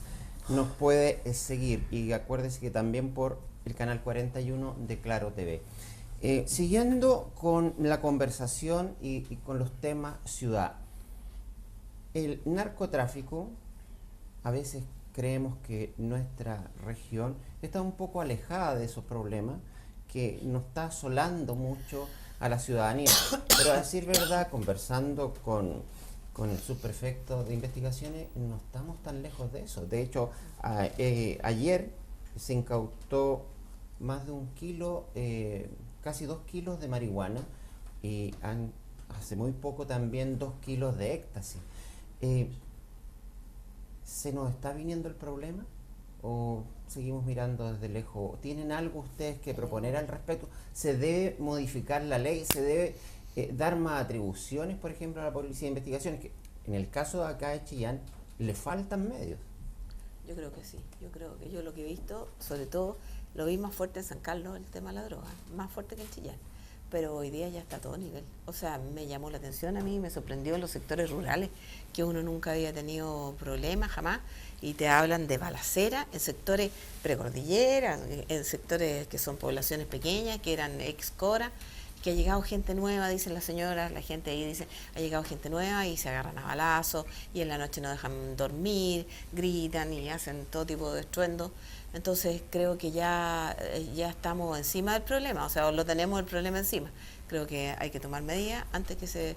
Ya no sé en qué punto está, pero yo creo que está bien complicado. Yo creo que ya... Perdón, démosle a Gina primero, como mujer démosle el paso. La verdad que yo haría un cambio de mirada también respecto a la legislación. Yo creo que Chile, yo creo que en general es un país tremendamente prohibitivo y yo creo que esa no es la solución de nuestros problemas. Y seguir avanzando, por ejemplo, en dejar o meter en un mismo saco las drogas blandas con las drogas duras no es la solución. Yo Perdón, creo que pero fue tu presidenta quien en este periodo sí, recalificó fue, la marihuana y exacto. la puso como una Yo creo droga que fue un dura. error, yo creo que fue un tremendo error, yo creo que en vez de andar desgastando, ¿cierto?, a las policías y el sistema, en andar persiguiendo a los chiquillos que andan con un papelillo, que andan con no sé, con unos gramos de marihuana, deberían estar concentradas en buscar las grandes organizaciones que hoy día todos sabemos que existen. Y eso es donde yo creo que Chile está perdiendo hace harto rato el foco. Y ahí yo creo que tenemos experiencias como Uruguay, por ejemplo, donde de manera muy civilizada, ¿cierto?, sacaron a la droga, a la marihuana, por ejemplo, del tema del tráfico, de lo ilícito, y hoy día tienen una organización ahí a nivel país re interesante, porque los chiquillos hoy día van, hacen un club, ¿cierto?, y consumen, ¿cierto?, lo que quieren consumir, y es parte de un trato ahí social, ¿cierto?, distinto. No sé si Chile da tanto para eso, pero por lo menos empecemos sacando a la droga, a la marihuana dentro de las drogas duras, porque yo creo que no tiene ninguna relación, por ejemplo, la cocaína o la pasta base. La verdad que yo vengo de un pueblo chico igual, que es Bulnes, y nosotros ya tenemos el flagelo de la pasta base, por ejemplo. La pasta base es tremenda, o sea, si nosotros como ciudadanos y como autoridades no miramos la consecuencia que tiene la inserción, ¿cierto?, de ese tipo de droga y le seguimos poniendo o sacando punta con el tema de la marihuana, yo creo que se nos va a meter y no nos vamos a dar cuenta cómo vamos a tener una juventud cada vez más sumergida en esto. Por lo tanto, yo creo que hay que partir por eso, separar planos y buscar, ¿cierto?, a las grandes organizaciones regulaciones, y la gente que quiera tener una planta en su casa que la tenga. En definitiva, yo también respeto y valoro mucho la libertad individual de las personas. Por lo tanto, ahí yo no desgastaría fuerza, recursos y equipo, ¿cierto?, para andar persiguiendo cabros que puedan tener un par de gramos en los bolsillos o en su casa. Gustavo, para agregar al tema, ¿qué pasa? ¿Por qué la Fiscalía, el fiscal de drogas de Los Ángeles, por ejemplo, el señor Montesinos, conversaba yo con él hace unos días y me decía, no tenemos instrucciones ni tenemos tampoco mayores atribuciones para perseguir el lavado de dinero, para perseguir a estos grandes narcotraficantes sus inversiones o cómo lavan el dinero, que ahí podríamos parar la droga desde el inicio. Por ejemplo, recuerden que Al Capone no lo metieron preso por delincuente, fue por un delito tributario. Pero ahí no estamos haciendo nada, me decía él, porque no tenemos ni la herramienta ni la indicación del fiscal nacional para hacerlo. A ver, respecto al lavado de dinero, sí existe una legislación que te permite ir pero es casi nada. Investigación. Yo creo que el tema de la droga, bueno, está instalado absolutamente también en la ruralidad, en Ñuble, pero hay que tomarlo con mucha responsabilidad. Yo veo de repente que se habla mucho del autoconsumo. Claro, cuando se hace autocultivo. Toda la razón. El autocultivo se hace como muy simple, como que es algo casi natural. Pero la verdad es que cuando tú hablas con las personas que son expertas en el tema de rehabilitación de drogadictos, y siempre te hablan de que la marihuana es la puerta que te abre el acceso a todo el resto. Entonces, yo creo que hay que ser cautos en cómo enfrentamos el tema. También me decían, claro, usted, Gustavo Sangüesa, a lo mejor si consume algún tipo de droga, las responsabilidades que tiene lo obligan a que no caiga en la adicción o se demore mucho más ese proceso. Cuando usted es vulnerable, el hecho de consumir marihuana, el acceso a lo otro es mucho más rápido. Es que la puerta del alcohol y el retorno, y el cigarrillo. Y también el alcohol también es un tema que hay que enfrentarlo como corresponde. Pero se habla mucho y a través de los medios sale mucho de que el autocultivo es casi absolutamente sano y no genera ningún prejuicio. Sí genera daño a la persona. El consumo de marihuana genera daño, el consumo de tabaco también. Yo soy fumador y asumo la responsabilidad. El consumo de alcohol también genera daño, pero no podemos relativizar todo. La marihuana efectivamente es la puerta de entrada al consumo de drogas mucho más dura. Entonces, esto de que que en Uruguay se hizo, los uruguayos van a asumir la responsabilidad, a lo mejor no este año, a lo mejor en 5, en 10 años más van a tener los efectos de la ley que crearon. Pero no la tomemos como ejemplo positivo. Yo al contrario, yo creo que hay que tomarlo como un ejemplo negativo, que es lo que no hay que hacer. Y sí comparto con Gina que no puede ser lo mismo que alguien que ande con una cantidad de marihuana tenga la misma sanción que alguien que anda o alguien que venda cocaína o pasta base. No es lo mismo, y hay un mundo de diferencia. La adicción que provoca la pasta base es casi inmediata, por lo tanto tenemos que atacarla con mucha mayor fuerza versus la adicción que provoca la marihuana. Cristian, Gina hace un rato decía, somos un país muy prohibitivo, que tiende a prohibir las cosas. A propósito de lo que decía Gustavo recién, el gobierno partió con una campaña, viene hace ya 2 gobiernos atrás, desde el Bachelet 1, esto de reetiquetar los cigarrillos, que viniera con toda la advertencia. Se le subió el precio, pero el resultado ha sido nulo. No hay menos fumadores, se sigue vendiendo la misma cantidad. Mira, ¿por dónde va el camino? Y te quiero agregar una cosa más del tema de la marihuana. Tú puedes fumar marihuana, tener un pito fumar y no te vas a ir a la cárcel, pero es ilegal comprarlo.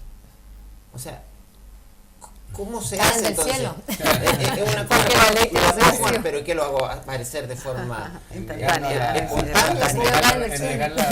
Sí. Claro. Mira, yo creo que son varios los elementos. Uno tiene que ver con el control de las drogas ilícitas y los estupefacientes. Y en ese control yo creo que efectivamente las policías hoy día no cuentan con todas las herramientas, con todo lo que la tecnología hoy día permite para el control y combate de los narcotraficantes, que hoy día se han tomado muchos sectores. En diferentes puntos de Ñuble, en nuestros casa a casa, era común que las mamás, sobre todo, me dijeran: mira, yo ya temprano, ya a las 4 de la tarde, no salgo con mis hijos, con mis hijas a pasear, porque en tal esquina se vende pasta base. Y llamamos a la policía y no pasa nada. Y todos saben que ahí se vende y no pasa nada. Y viene gente en autos grandes de otros sectores a comprar y no pasa nada. Con todo lo que ello conlleva. Por tanto, lo primero es el combate al narcotráfico. Pero ahí la culpa quién es, ¿de las policías? ¿De quién? La legislación. La legislación. La legislación es blanda. No estamos preparados. El problema avanzó de manera más rápida que la legislación. Lo segundo, y ahí tiene que ver con el tema de los etiquetados, es el rol preventivo como Estado, más que el tema prohibitivo, es el rol preventivo de información. Si cuando alguien desde pequeño sabe que tiene que comer saludablemente, que no debe fumar, que no debe beber, si bebe no debe manejar, es mucho más fácil prevenir que curar, en definitiva, Claudio. Y por tanto, en materia preventiva también llegamos tarde. Hoy día vemos a niños de corta edad, de 8 o 9 años, fumando cigarrillos. Entonces ya los vemos a los 12 o 13 años fumando marihuana. Y luego los vemos a los 16, 17 años probando con otro tipo de droga. Mira, hay estudios que prueban el consumo incluso de marihuana en niños, en jóvenes, que les altera procesos neuronales. Tiene efectos cerebrales. Distinto es el cerebro o la salud de una persona adulta y que está en condiciones de tomar decisiones y que pueda consumir la marihuana con fines medicinales, terapéuticos, etc. Por tanto, la discusión es mucho más amplia y efectivamente yo no pondría en un mismo saco el autocultivo con fines, por ejemplo, terapéuticos o medicinales, con otro tipo de droga. Ahora, hay un ejemplo que me comentaban el otro día de legalización de la marihuana en Canadá, en donde cualquier persona mayor de edad, mayoría desde los 19 años, puede comprar en una tienda cualquiera cigarrillos de marihuana. Sí. En varios estados de Estados Unidos también. Y el resultado de eso es que hoy día se está reevaluando, porque efectivamente la política pública, Canadá, que tiene un nivel educacional distinto al nuestro y socioeconómico distinto al nuestro, significó que muchos jóvenes efectivamente ingresaran a través de la marihuana al consumo de otros tipos de drogas duras. Ya que toca ese y tema, son verdaderos zombies en la calle. Que no estudian, el Estado de California en Estados de Unidos quiere reevaluarlo a través del Congreso, derogar la ley que permite el consumo de marihuana justamente por eso. Entonces se están evaluando. Yo creo que de esto debemos aprender de la experiencia internacional, sin apasionarnos, sino que ver, y también no es en términos generales, sino que tenemos que ver los casos a caso. De pronto duele ver adultos mayores que consumen marihuana para sus dolores crónicos y que sean tratados como verdaderos delincuentes. Eso tampoco es el otro extremo. Entonces, insisto, lo que te decía yo, ¿cómo va a comprar si claro, es ilegal? Y ahí está el tema del autocultivo. Entonces, pero ver el tema con la integralidad. El alcalde de Carten en la Florida, que ellos la producen y se la entregan a las personas que la necesitan. Entonces, pero se la entregan en forma de gotas. Hay un ente que regula el sistema. Tú cuando dices que no es tan accesible y no es tan fácil tampoco. Pero también es una manera que a lo mejor hay que perfeccionar.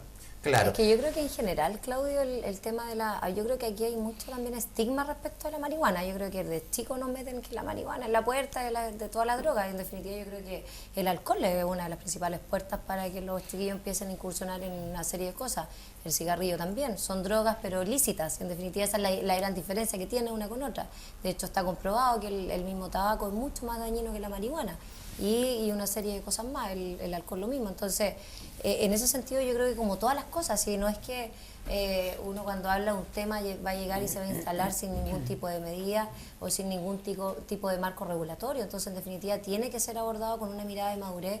A lo mejor, lo que tú decías, no tomemos de manera positiva, dijiste algo así, el ejemplo de Uruguay, pero yo lo planteo desde cómo ellos como sociedad tuvieron la capacidad de incorporar también otras miradas, la mirada también de los cabros que a lo mejor tenían la necesidad, ¿cierto?, de incorporar una forma de relacionarse, ¿cierto?, con un consumo que ellos tenían a lo mejor de manera prohibitiva y que lo estaban haciendo igual. Si en definitiva yo creo que también tenemos que propender como país a reconocer también lo que pasa. O sea, en definitiva son situaciones que en Chile pasan y en todas partes. La gente igual fuma marihuana y estamos acostumbrados a ese doble estándar que yo ya lo he dicho también aquí en este programa, habitual del chileno. Entonces todos sabemos que las cosas pasan, pero en definitiva nos hacemos todos los sordos y los ciegos y pretendemos que no pasen. Entonces desde ahí yo creo que hay que avanzar en marcos regulatorios que efectivamente puedan regular el consumo. Si en este caso los chicos quieren consumir, bueno, que se regule, o los adultos mayores. Porque quiero cambiar de tema, algo que afecta a una comunidad que yo creo que va a tener que ser conversado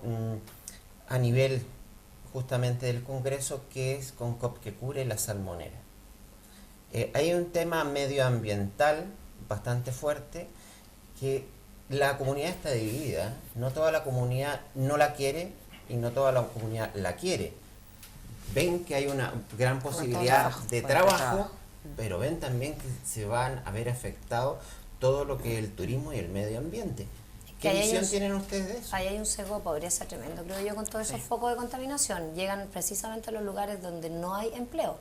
Lo mismo que pasa en Bulnes, nosotros vivimos en la agricultura, por lo tanto nuestra comunidad también está dividida. Lo mismo en San Fabián con el tema del embalse, también es una comunidad muy dividida y no es casualidad que en esas comunas, ¿cierto?, no existan otras fuentes de empleo. Por eso yo creo que tiene también un sesgo de pobreza. No se instalan en cualquier parte, se instalan en los lugares donde no hay muchas fuentes laborales. Hace algunos años se dijo que la solución para el problema de la pobreza y el desempleo en Copquecura eran las forestales. Y se hicieron muchas plantaciones forestales que han significado más pobreza y han contribuido también a la sequía. Y hoy día llegan estas acuícolas, estas salmoneras, también con la solución con el empleo. Pero no es real.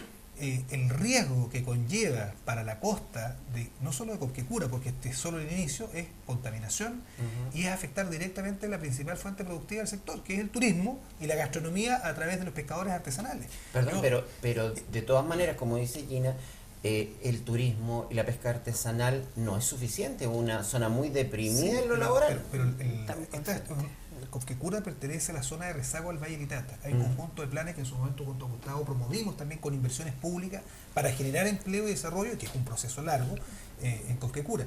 Pero créeme que las salmoneras, las acuícolas vienen de regreso. ¿No ya en Chiloé generaron una crisis medioambiental de proporciones. Yo solamente les recuerdo el barco que se dio vuelta, está hundido en el sur y que hoy día está generando una verdadera emergencia medioambiental, con todos esos peces muertos, con una gran cantidad de antibióticos tóxicos, generando la crisis de Chiloé. No sé si ustedes la han visto. Yo estuve el sábado pasado, compartí en Puyay, en Copquecura por la mañana, habíamos sido invitados todos los candidatos a diputados y a diputadas. Estaba el alcalde, el cura párroco, la agrupación de surfistas, los sindicatos de pescadores artesanales, la Cámara de Comercio y Turismo, los funcionarios de la salud. Estaba toda la comunidad protestando, defendiendo su costa, y a la cual yo quiero una vez más solidarizar y sumarnos. Siendo parte del Consejo Regional, votamos en contra del proyecto, porque además hubo aquí una viveza de parte de la empresa de Pelícanos, que es la que está detrás, que presenta los proyectos divididos en 11 proyectos, porque de esta forma se evita pasar por un estudio de evaluación ambiental, y lo que hace es una declaración de impacto ambiental por cada proyecto, en donde la propia empresa dice, sí, no, es muy bueno nuestro proyecto. Entonces, exponerla a la evaluación sería distinto. Pero no está haciendo nada ilegal, o sea, la legislación se lo permite. Es un vacío de una mala legislación que tenemos que corregir, Claudia. Sí, pero en el norte, el tribunal ordenó que tenían que ajustarse los proyectos, así que hay precedentes. Pero yo creo que nosotros tenemos que ir un poco más allá. Nosotros vamos a ser representantes de la región de Ñuble, y la región de Ñuble tiene un área marítima, y en eso hay que trabajarla igual como se trabaja la agricultura. Aquí tiene que haber un plan de manejo de cómo se va a trabajar esa zona para que efectivamente sirva como un polo de desarrollo a la gente que vive ahí en el sector.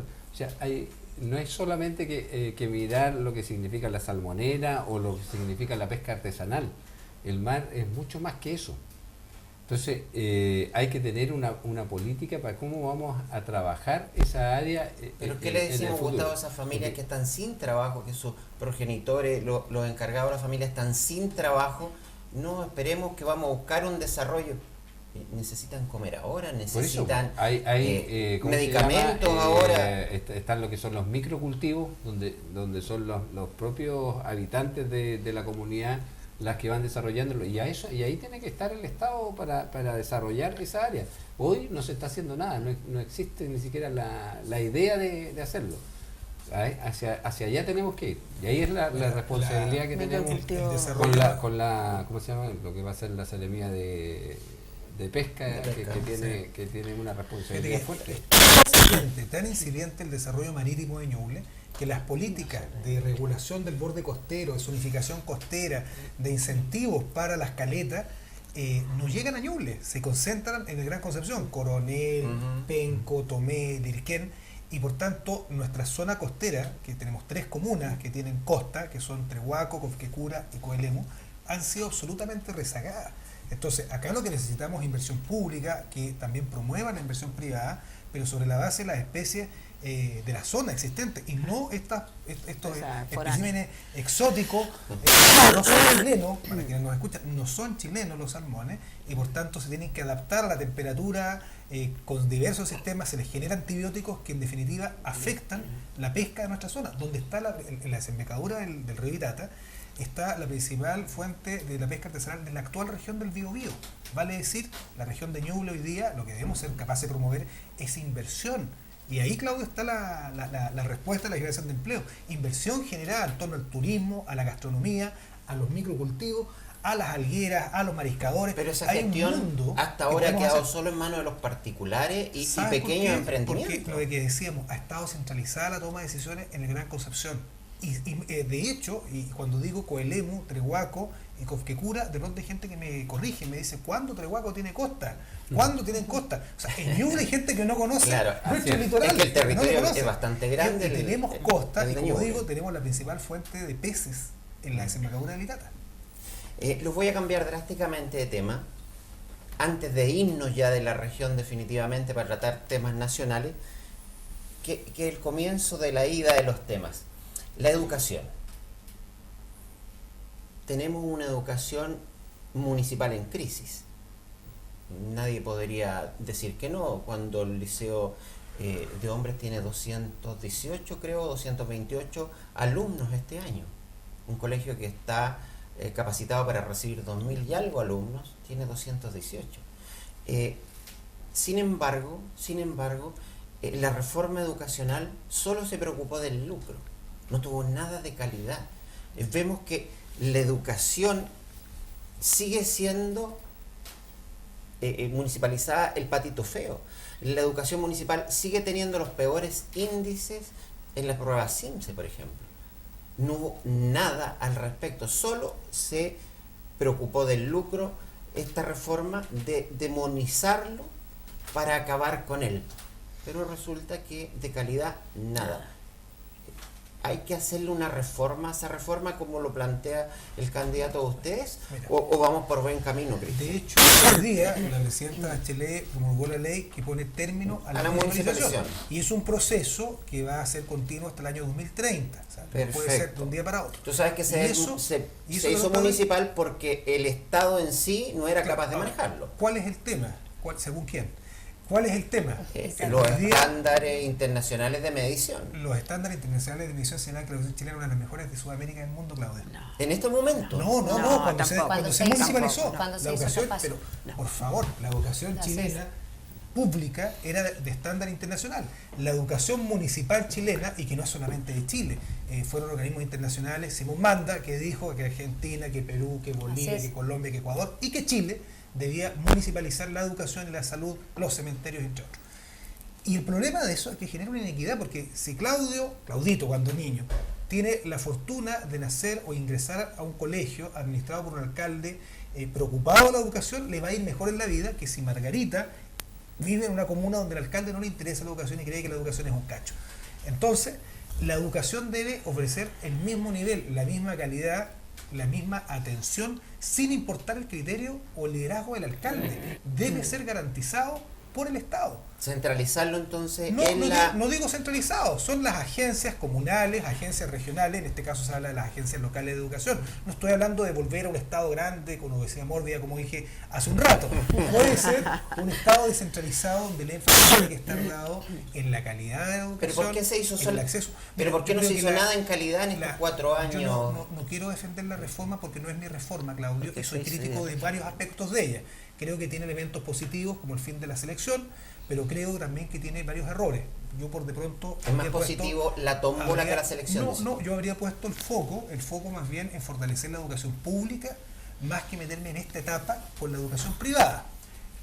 Creo que quienes incluso diseñaron la reforma, al poco tiempo, de hecho, abandonaron el gobierno y hoy día son críticos de la propia reforma, no se les ve por ningún lado. Me refiero, por ejemplo, Revolución Democrática.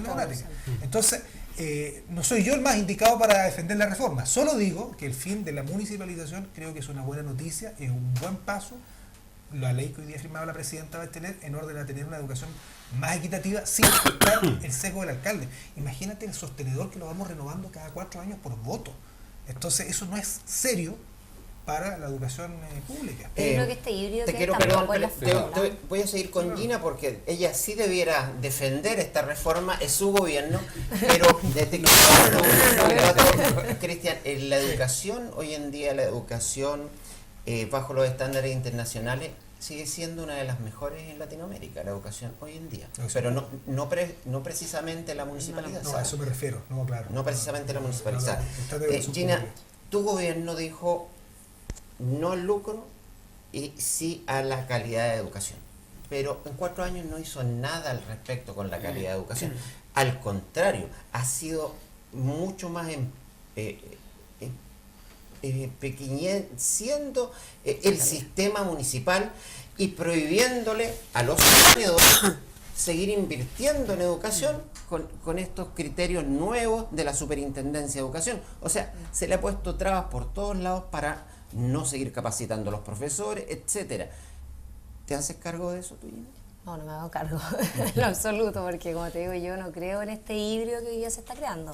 Yo creo que efectivamente el traspaso tiene que ser al Estado. Como bien decía Cristian, el Estado tiene que garantizar una educación universal, de calidad y gratuita. ¿Sacar la educación particular que no exista?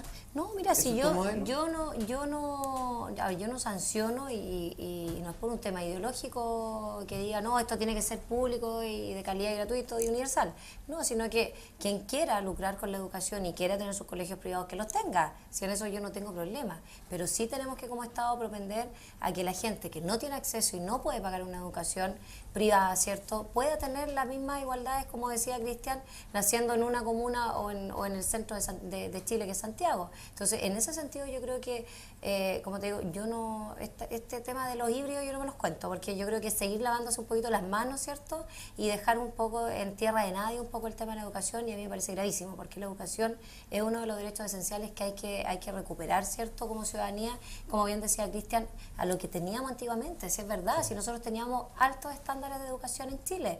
Recuerda que yo lo dije en el programa pasado y como que a usted no le gustó mucho la idea, cuando yo le hablaba, por ejemplo, que la Universidad de Chile tenía sedes en cada una de las regiones, capitales regionales, por ejemplo, de todo el país.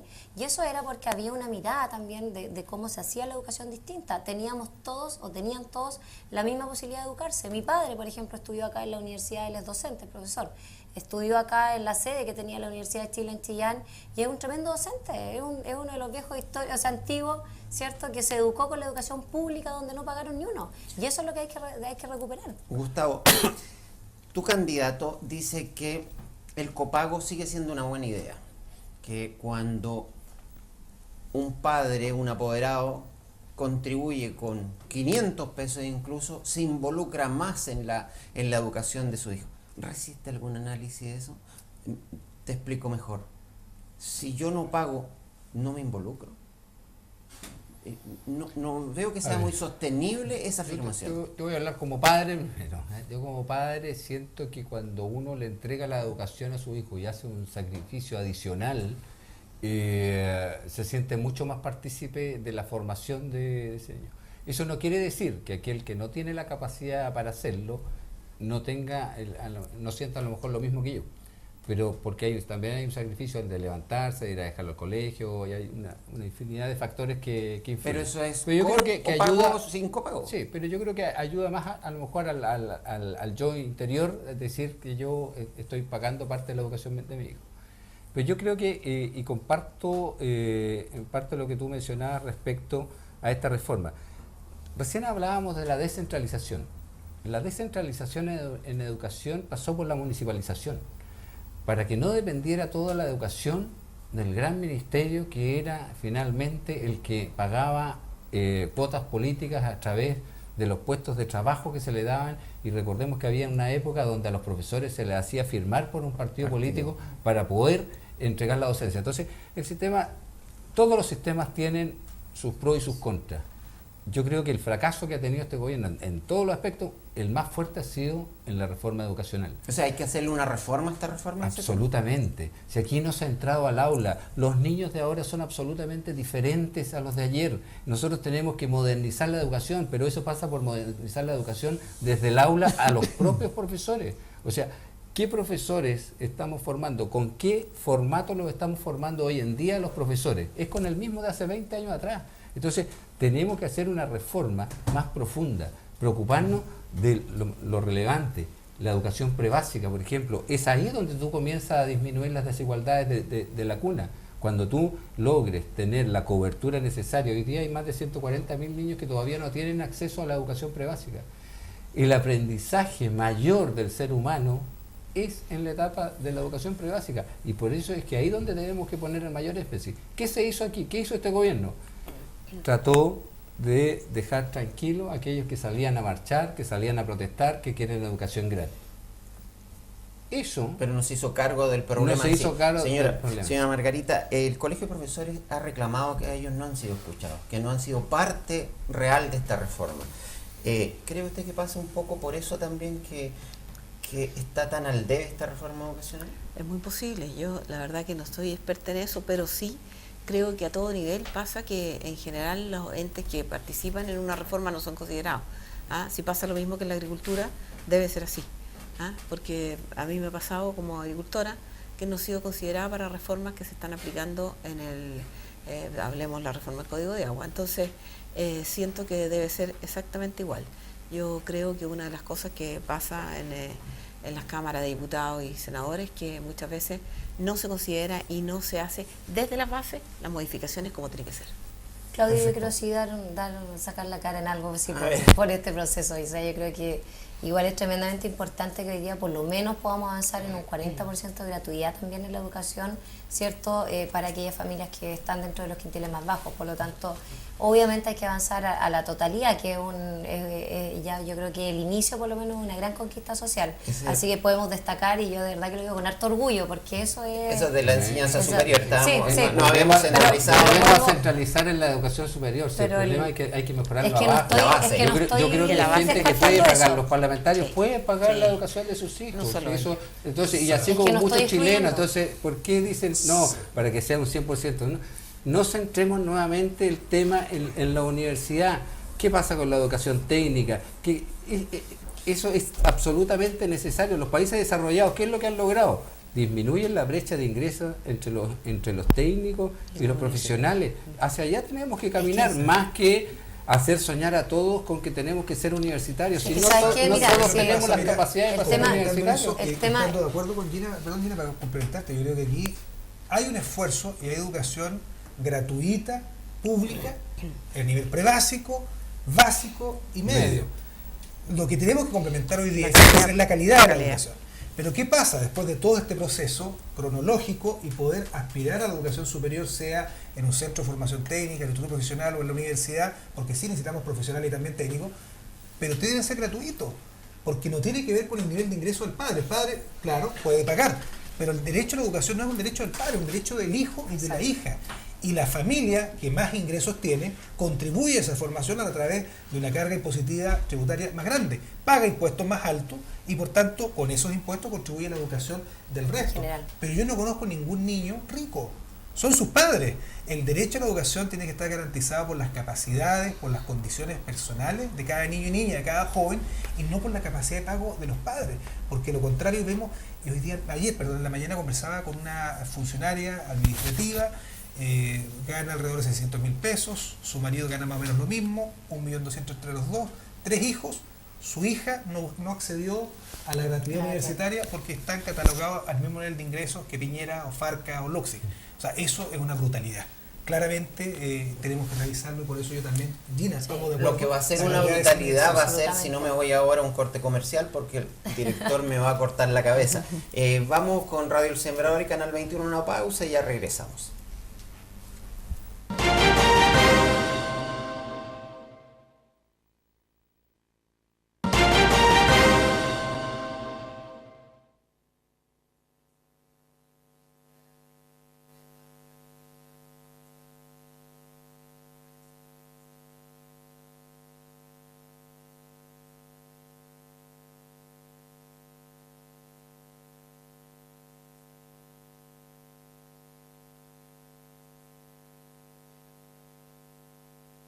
del tema de educación para algo que se viene entre primera y segunda vuelta, si es que la hay, ¿cierto? Que es la Teletón. Y se levanta una polémica bastante fuerte en estos últimos días.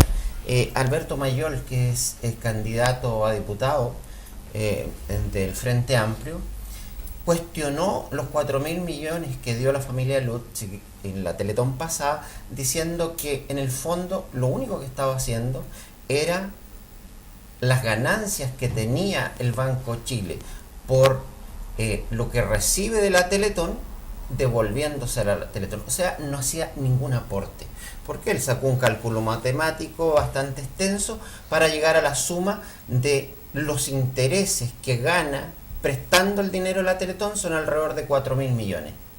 ¿Cómo ven eso ustedes? ¿Hay un negocio detrás de la Teletón? ¿Se puede llegar a cuestionar a ese punto?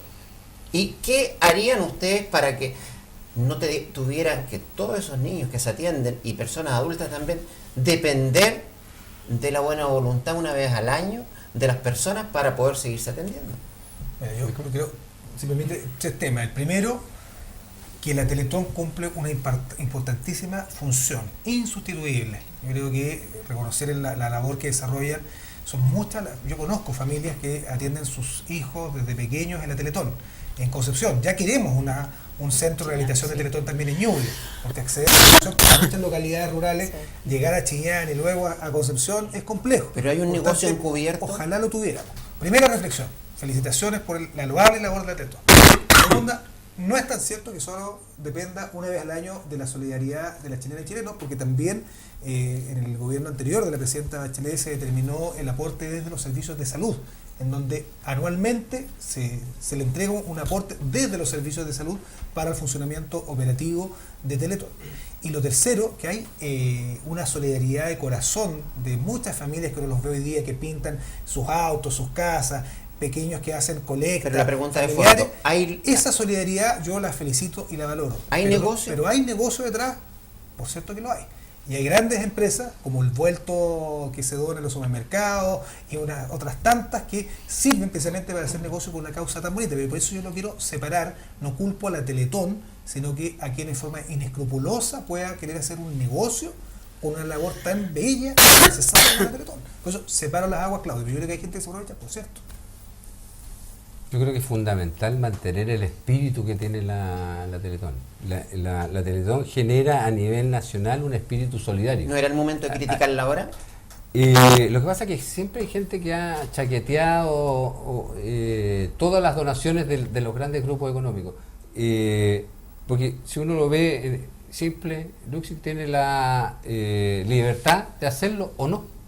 Entonces, si lo hizo, bien por la Teletón, porque contribuye a que se financie una obra. Mientras esos recursos sean obtenidos en forma legal, bienvenido sea ayudar una causa que ayuda a muchas familias y que además nos ha hecho al resto ser muchos más sensibles a las diferencias que hay en las capacidades que tienen las personas que por A, B o C han tenido algún accidente o han tenido alguna secuela de nacimiento. Entonces, eso yo creo que es lo que hay que rescatar. Y no dejar que personas que por un afán de figurar políticamente en una contienda electoral, en el fondo, terminan empañando algo que, bien decía Cristian, mayoritariamente son millones de chilenos los que concurren ese día a hacer un aporte. Hay muchas personas que además aportan anónimamente. A lo mejor el que lo hace en forma visible, que va y entrega el cheque ostentoso, tiene digamos, el afán a lo mejor de figurar en ese minuto. Pero ¿qué pasa con todas las otras personas que lo hacen anónimamente? Bueno, aquellas personas que aportan de corazón y que contribuyen a que muchas familias puedan salir adelante. Yo sé que Gina y la señora Margarita me están esperando con para seguir hablando de la Teletón, pero se nos va el tiempo y yo sé que este es un tema sensible para Gina. Desgraciadamente lo voy a cambiar de tema. Asamblea Constituyente para reformar la Constitución, ¿sí o no, Gina? Por fin, Gustavo, por fin. Yo sé que está atorada con el tema. Que sí, yo lo he visto en cada uno de los programas que he podido y de verdad que lo necesitamos. ¿Tan necesario reformar la Constitución? Absolutamente. Yo creo que hoy día ya la Constitución que tenemos no da para más. Si ya tenemos un país construido con una desigualdad que a esta altura es insostenible. Pero Gina, no y decir, eso lo amarra la Constitución Asamblea política. Constituyente, nueva Constitución, no es populista, porque necesita un quórum muy alto para que el Congreso permita hacerlo, y nadie lo va a tener. Todo dice que va a estar muy repartido, va a ser muy variopinto el nuevo Congreso. Sí, no tenemos nada seguro. Sí, yo creo que hoy muy día... campestre esto. No, pero yo creo, Claudio, que de verdad tenemos que avanzar en eso. Yo creo que Chile también es un país un poco miedoso también ahí en el cómo nos atrevemos a los cambios. Yo creo que es necesario y es fundamental hoy día Señora Margarita, amarrar las reformas estructurales que faltan. Antes que se nos vaya el tiempo. No, yo creo que no. Yo creo que se puede mejorar, pero así hacer un cambio y ponerse a... No, yo no... O sea, a mí particularmente puedo ser miedosa, pero hoy día, así como está el país... creo que... ¿No resiste eso? No lo resiste. Hoy día no lo resiste. Hoy día necesitamos trabajo, hoy día necesitamos otras cosas. Es que no son Necesitamos- excluyentes. Entonces, ¿Por qué nos acostumbramos a excluir una Otros cosa quieren con crear otra? comunas. O sea, sí, aquí no, hay muchos aquí ofertones en la última... ofertón navideño, ofertón de Quieren elección. ofrecer No. comunas Yo creo que aquí, necesitamos un nuevo pacto social y político. Que Cristian, es un ofertón navideño esto de la nueva Constitución y la Asamblea Constituyente, como dice Gustavo. No, en ningún caso. Entonces viene Porque trabajando. ¿es posible hacerlo? Se viene trabajando desde hace muchos años. Yo creo que la Constitución, como carta fundamental, madre de todas las leyes, tiene que ser legítima y tiene que representar los intereses de una sociedad en un momento determinado y proyectarse en el tiempo. La Constitución que hoy día tenemos, ninguno de nosotros la votó. Ninguno de nosotros contribuyó a elaborarla. Cuando se dice el Congreso, mira, el Congreso es el constituido, representa, pero no el Pero poder, no va a haber el mayoría, poder radica en la no soberanía. va a haber quórum Pero para te eso. digo, Tiene es que Tiene ni la siquiera, firma de su papi, ni que siquiera, Ricardo Lagos. ni siquiera ¿Cómo es la- el tema la- de la quórum. niega ahora? Porque tanto es así que la actual Constitución, curiosamente, no prevé un mecanismo de nueva Constitución. Por tanto, yo más bien me atrevería a cobrarle la palabra a la presidenta Bachelet en orden a poder convocar a un plebiscito. A un plebiscito en Pero si orden, la misma lo dijo Constitución lo ella, recoge. el plebiscito, y que sea la ciudadanía la que diga, mire, ¿queremos nueva Constitución? ¿Sí o no? Exacto. Y segunda ¿Por qué pregunta, tan aburrido si eso? usted quiere que sí, bueno, ¿quién la hace? El Congreso, a través de una comisión bicameral, una asamblea constituyente, una comisión Pero que no puede yo llegar a creo eso que- yo porque creo que los la chilenos- Constitución justamente de hoy que tenemos, ¿cierto? No permite eso.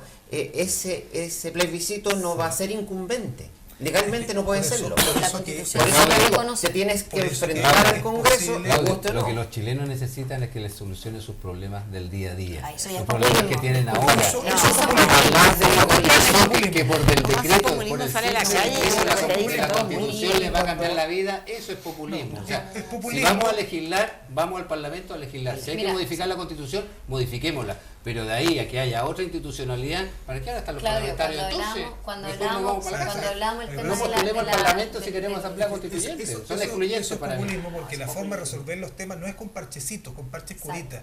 Sino O sea, que tú aquí dices que el necesitamos Congreso asumir el tema hace con seriedad. parche. Eso es lo que hace, Y la, o sea, y la soberanía, A desde eso nos han niños, nos acostumbrado, enseñan pues. No, que pues la tenemos por eso, soberanía pero y para el eso poder vamos a estar ahí, para constituyente cambiar las cosas, radica porque no- en la ciudadanía, en la dejémoslo que gente, están. Nosotros no tenemos la en los representación parlamentarios. total. Pero que Y tenemos que particularmente, hacerlo Claudio, según particularmente el Estado de Derecho. parlamentarios, Si no, vamos a ser incumbentes. parlamentarios que están hoy día formalizados, procesados, algunos imputados, van a darnos ellos la nueva constitución. Parlamentarios que les envían Pero correos de Soquimite, de la Confesca, forma de sería la Tecate, otra para hacer forma leyes. Por en la que favor. Y por proponer lo demás, la es cantidad de de tomarse gente el que va Congreso y a votar mandarlos esta todos vez. a la casa. Pero si respetamos el Estado de Derecho, tienes que enfrentarte al Congreso sí o sí. Pero por supuesto. Y para eso necesitas un quórum calificado que obviamente no lo van a tener. O sea, yo esperaría las elecciones, porque hasta hoy día hemos tenido quórum, que son otros candidatos constitucionales subsidiados, ¿verdad? Con parlamentarios provenientes de un sistema binominal donde el que salía tercero ganaba y el segundo perdía. Este no va a ser muy Pero- distinto. pero- Este no va a ser muy pero- distinto. Cristian, tú sabes que dentro de este sistema se puede dar lo mismo. Sí, por eso te digo, no va a ser muy Va a haber- distinto. va a haber- Es un binominal con enchulado. muchos Yo votos no- también Es va a ser un electo. poquito no más partiría amplio, más de lo que negando la tenemos, posibilidad de la porque participación. Hay más actores, no, lo único que necesario. lo único que Me habría es la falta la cantidad, otra es Me la falta cantidad de el- postulantes. El resto del sistema sigue siendo el No es mismo. un sistema Sigue, directo. sigue Es un marginando sistema al Y ahí independiente, por ejemplo. volvemos, y ahí volvemos al problema de Sí, cómo se imagínate. amarra desde la Constitución, pues si todo tiene su origen en la Constitución. Si es, Se- por se eso nos fue el no tiempo, es Eso es algo que estamos han hecho los- listos. Es algo que- caprichoso. Pero algo Nos que han quedaron hecho los varios partidos temas. políticos, porque si no los partidos políticos desaparecen. Oye, ojo, pero el Eh, plebiscito está considerado dentro de la Constitución. Ojo, Sí, lo pero vemos no para porque eso, no hay ninguno incumbente ha querido- para ha eso. querido tocarlo. Nos quedaron varios temas, desgraciadamente se nos fue el tiempo. Los invito a ustedes a venir a los estudios Canal 21. El domingo desde las 8 de la mañana vamos a estar transmitiendo en directo de los distintos locales de votación y aquí en el estudio. Radio El Sembrador y la otra radio era... Raíces. Raíces, perdón, se me fue. con nuestro- Y Raíces de Portezuelo está en conjunto con Canal 21 transmitiendo Usted Decide. Le damos las gracias a usted, suerte para el domingo. Espero que estén tranquilos, que les duren las uñas. A Gustavo ya se le acabaron, ya Parece parece. que no le- Y a ustedes les recuerdo entonces que a las 8 de la mañana el día domingo vamos a estar aquí en vivo y en directo para ver si ellos son los que nos van a representar o no en el próximo Congreso. Buenas noches. Muchas gracias, buenas Muchas noches. gracias. Gracias.